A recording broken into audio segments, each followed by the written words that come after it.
Walk around the yard, show you what things look like, and we'll take a look at fruit set and the importance of getting a low chill fruit tree if you garden out in a hot climate like Phoenix, Arizona. Surprisingly, the plumeria I thought would actually have a jump start with the warm winter, but it's coming out of dormancy about the same time as usual. So you can see the inflows are developing on this Inca Gold plumeria. It has started to leaf out, and this is true with all of my plumeria around this time. Coming into my Boswellia sacra, or sacred frankincense, you can see it's completely full of bloom right now, and the bees are all over it. Out of everything in my yard, this is the biggest bee magnet there is in spring. Fortunately, this does not bloom at the same time as citrus and other fruit trees where I need pollination from these bees, because they would completely ignore it and favor this frankincense. The bees just love the blooms on this tree.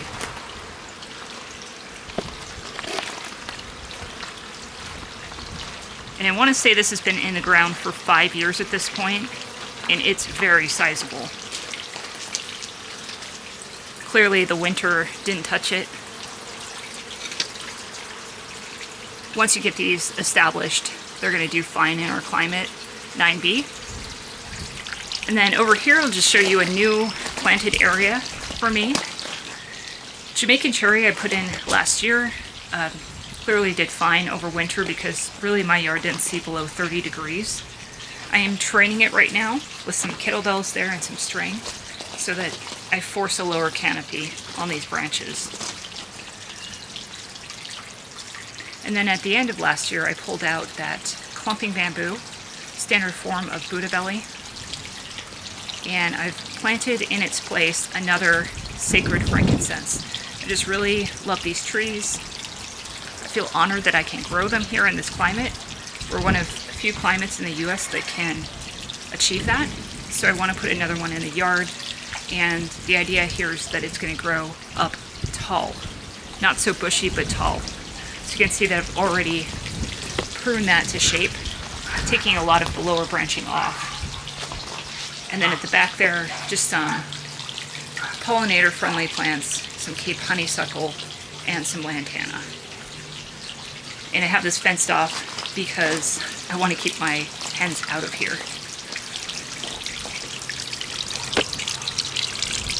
You will notice that I did put up a shade structure. This is a DIY type thing I stood up using some privacy panels that you can find at your local big box stores. And then I made this structure out of EMT conduit with some maker pipe fittings. So the point of this is just to keep this fountain shaded. The bamboo did a good job of shading this fountain. With that gone, I want to ensure that the area stays cool here. You can see the Barbados cherries are in season now, starting to ripen its first set. And even though this one's red, this is not quite ready. You really want them to darken into a purple to achieve full sweetness. Roses were in full bloom just a couple weeks ago. It just deadheaded those, so they're kind of in between flowers right now. But I just wanted to show you a few winners as far as fruit trees, even though we don't achieve a lot of chill hours. So this is going to be one. This is a Smyrna quince. And despite getting, 100, 150 chill hours this year, it's still very full of fruit. Easily 100 pieces of fruit on this mature tree. So that is one you can get away with even if you don't get cold winters. And figs, of course, are another one that aren't going to need many chill hours. All the main crop figs have set their first crop here. And as usual, some of my varieties that are capable of fruiting an early crop have done so, but it's very little fruit compared to main crop, and those may end up dropping. That's just a reality when you grow fig trees in a warm climate. You're really going to get the majority of your fruit on main crop that grows on new season's growth. You can see the little flies are at work here pollinating my Kahala longan. It's out in bloom. These flowers smell incredible. They smell like jasmine. The bees don't pay attention to it. They're not the pollinator for this plant. It's actually these little flies. You can kind of see them racing around.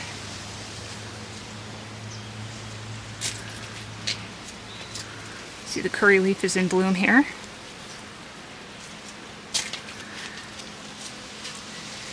And I am excited to see what happens with this black sapote this year.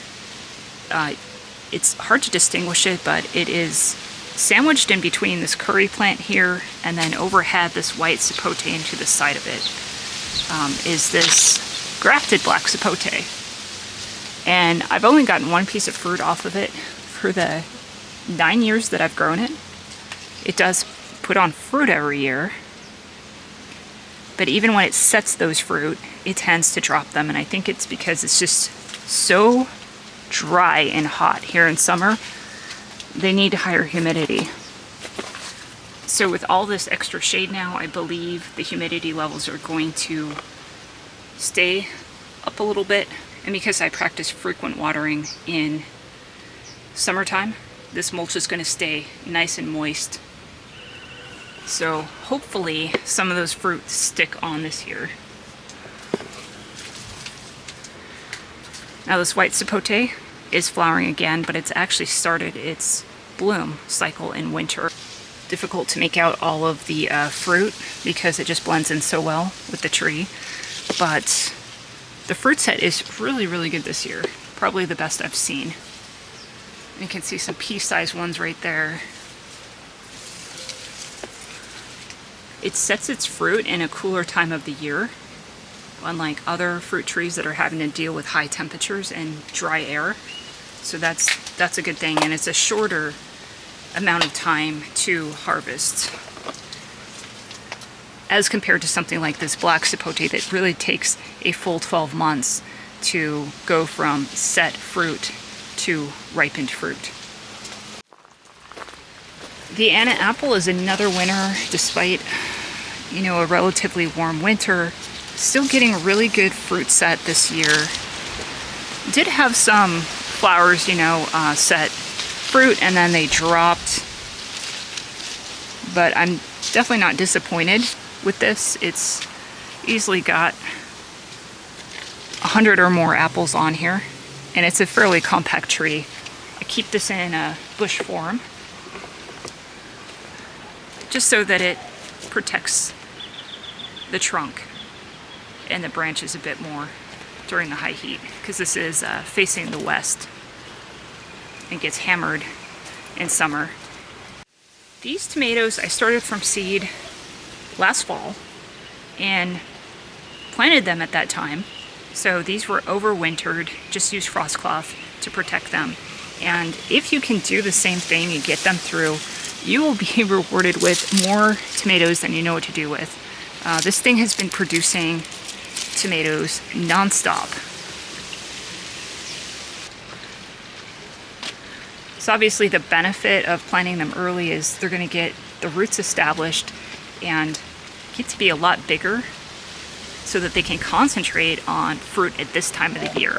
If you go and plant them now, chances are they're not going to really establish and give you much fruit before the summer heat comes and kind of fizzles them, burns them up. So I switched this year to growing them on these Titan tomato cages, and they're holding up pretty well. I mean, you can see a lot of tomatoes here. That gets pretty heavy on the plant. And then I'm also trying them on this trellis system, and it's working out. There's trellising here and producing up here. Over in this bed, I've taken out the zucchini. It's a little late for that now. Stuck in some basil, and then in these pots are German butterball potatoes. For years, I wasn't able to get a hold of them, especially with COVID. People just bought them out. And I've tried lots and lots of heirloom potatoes, and these are the absolute best in my opinion. Such a creamy, buttery potato. Nothing like it. You don't need to put any butter on these. So excited to harvest those. And in place of the zucchini, I planted Armenian cucumber. So you can see them. It's just starting to come up here. And I put the straw down just to help protect the seeds from the birds. And if that doesn't work for you, you can go and buy seed protectors. They look like these little mesh cages, or you can just use a strainer that you'd find in your kitchen. I've used that in the past. But those two will be growing up over this trellis to kind of provide some shade right here in the walkway. See, I'm definitely preparing for summer. I've got the shade cloth hung here for my hens, and I have a misting fan set up for them. So that'll run when it exceeds 90 degrees.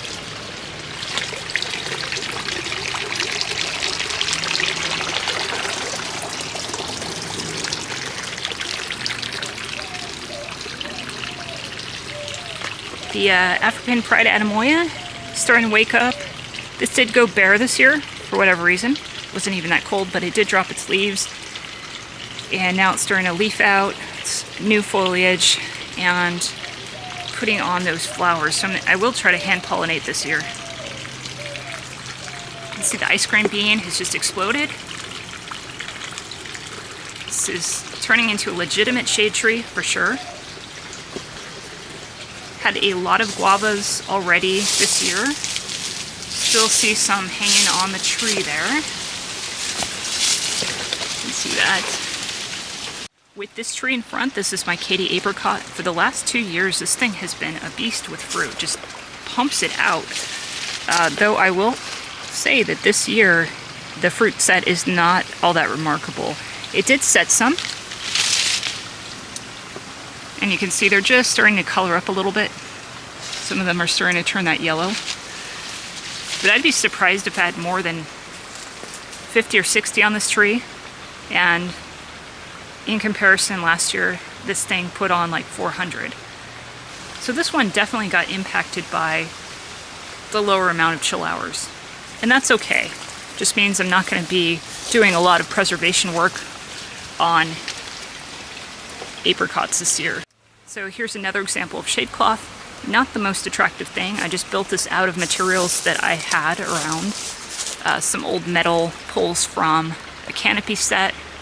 I used that and some wire to attach the shade cloth, and to keep it from sagging, I stuck, again, a canopy piece into an umbrella stand and then put one of the fittings up on top to hold it up. And this will help out the little cherry island here where I have a lot of eugenias and a couple of mango seedlings there, fruit punch and Venus. So you can see the ice cream bean that I showed last year. It is flowering again. Bring this branch down so you can see it a little bit more close up. I did notice hummingbirds feeding on the flowers, so hopefully they're pollinating them. We'll see if the fruit sticks. Last year I did have a couple of beans set, but they just ended up drying off and falling down, unfortunately. I think once this tree really gets sizable and it's shading itself, then there's a good chance that fruit will hold on because it will be more humid under the branches there. Right now, all the branches are kind of exposed to the sun, and so they definitely dry out and get zapped during the intense summer sun that they experience. The other ice cream beans are all doing well, putting on new growth. The one back there is kind of growing up in with the moringa there. Now, I didn't chop the moringas back much, so they're pretty large. Usually I really cut them back, and I'm hoping that'll just stimulate a little bit more shade here. This is my Asian pear. The rootstock is 20th century, but I've actually cut this back to just the grafted portion that I put on of a variety called Tennessee. And as you can see, the fruit set is really pretty good on this tree. So I don't know that all Asian pears would fare this well, but the Tennessee is definitely a winner. Very productive variety and doesn't mind a small amount of chill hours.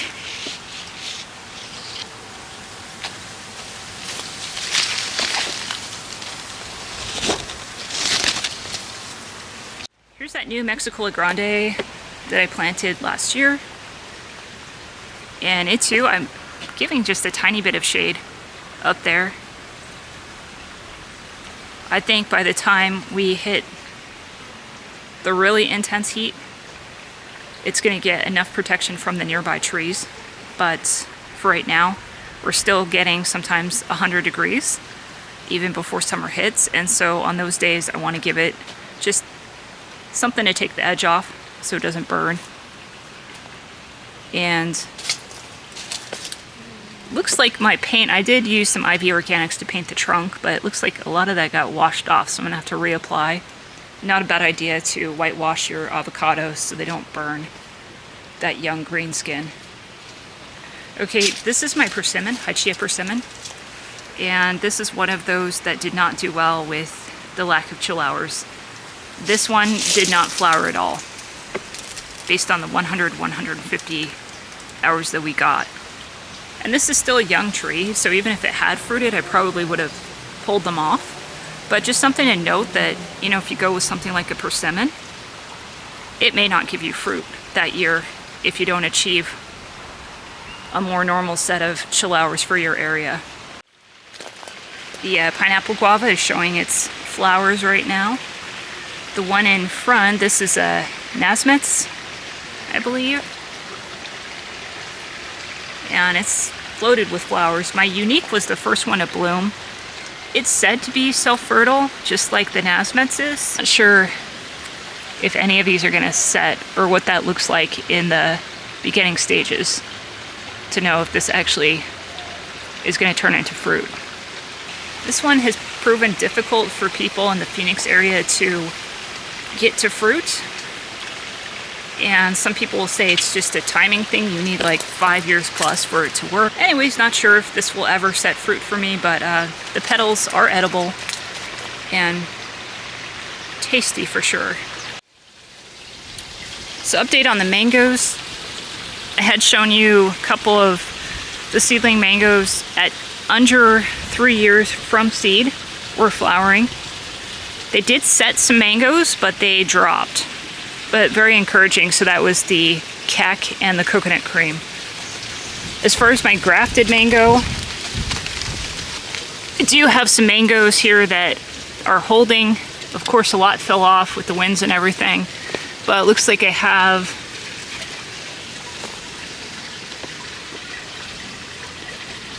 maybe 15 mangoes on the Namdakmai this year. So hopefully those all hold.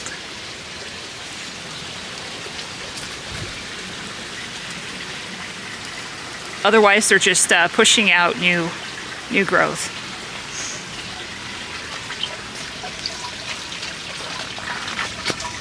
The peanut butter fruit is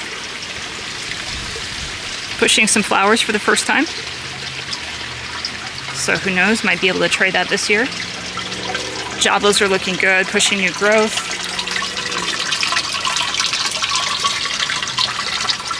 Looks like the leaf cutters are enjoying some of those Java leaves. I know they've really taken a lot out of the roses as well, but nothing to be concerned about. The leaves will grow back. Avocados did flower, but did not hold their fruit this year. This is my little cotto or Wurtz.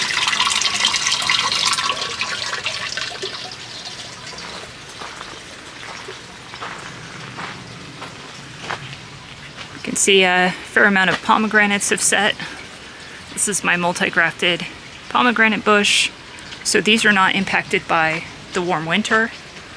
And definitely not the mulberries. Mulberries don't even need chill. At least this variety, this Thai dwarf. I've been eating mulberries for the past month, and you can see it still is holding a lot of fruit on these 3 bushes. And then here at the back, you can see the pomegranate hedge has come to life. These are not going to hold any fruit this year, but just focus on growth. So those are coming along.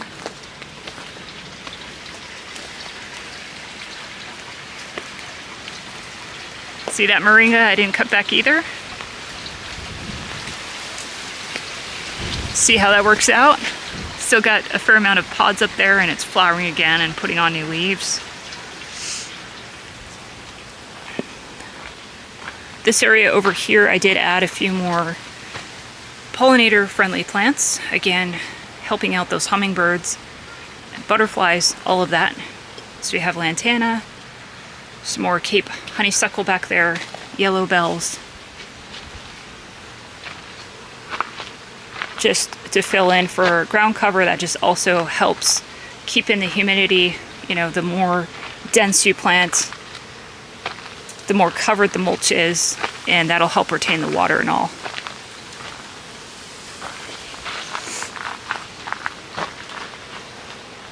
Ruby Supreme. Get to try this fruit soon and see how that compares with the generic tropical pink guava from Lowe's. This one has lots of buds that will turn into flowers, and a large percentage will set fruit from those flowers.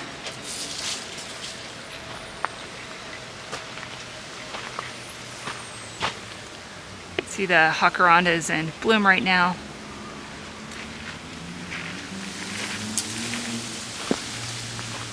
Casting that purple confetti all over the ground here. Makes great mulch.